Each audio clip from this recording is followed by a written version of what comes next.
ಬೆಂಗಳೂರಿನಲ್ಲಿ ಕಾಟನ್ ಪೇಟೆಯಲ್ಲಿ ಪ್ರಕರಣಗಳು ದಿನದಿಂದ ದಿನಕ್ಕೆ ಹೆಚ್ಚಾಗ್ತಾ ಇದ್ದು ಸಾರ್ವಜನಿಕರು ಆತಂಕ ಮೂಡಿಸಿವೆ.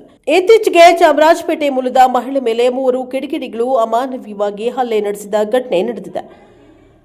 ಮನೆ ಮುಂದೆ ಚಿಕ್ಕ ರಸ್ತೆಯಲ್ಲಿ ದ್ವಿಚಕ್ರ ವಾಹನ ಪಾರ್ಕಿಂಗ್ ವಿಚಾರವಾಗಿ ಅಲ್ಲಿ ವಾಸಿಸುವವರು ಗಲಾಟೆಯನ್ನ ಮಾಡಿಕೊಂಡಿದ್ದಾರೆ.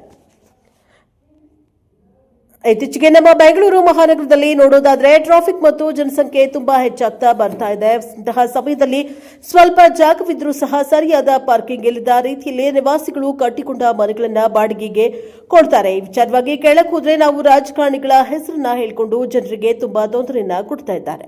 ಮನೆ ಮುಂದೆ ಬೇಕು ಅಂತಾನೆ ಜಗಳ ಮಾಡಿಕೊಂಡು ರಕ್ತ ಬರುವಂತೆ ಹೊಡೆದಾಡಿಕೊಂಡಿದ್ದಾರೆ ಹಾಗೂ ಪ್ರಾಣ ಬೆದರಿಕೆ ಕೂಡ ಹಾಕ್ತಾ ಇದ್ದಾರೆ. ಚಿಕ್ಕಪೇಟೆ ಕನಗರಾಜು, ಕುಮಾರಿ ಕನಗರಾಜು, ಬಾಬು ದಿವಾನಿ, ಕಲ್ಯಾಣಿ ಮಹಿಳೆ ಕಾಟನ್ಪೇಟೆ ಪೊಲೀಸರು ದೂರನ್ನ ದಾಖಲಿಸಿಕೊಂಡಿದ್ದಾರೆ. Bureau report Vedamurthy, Prajabhava TV, Bengaluru.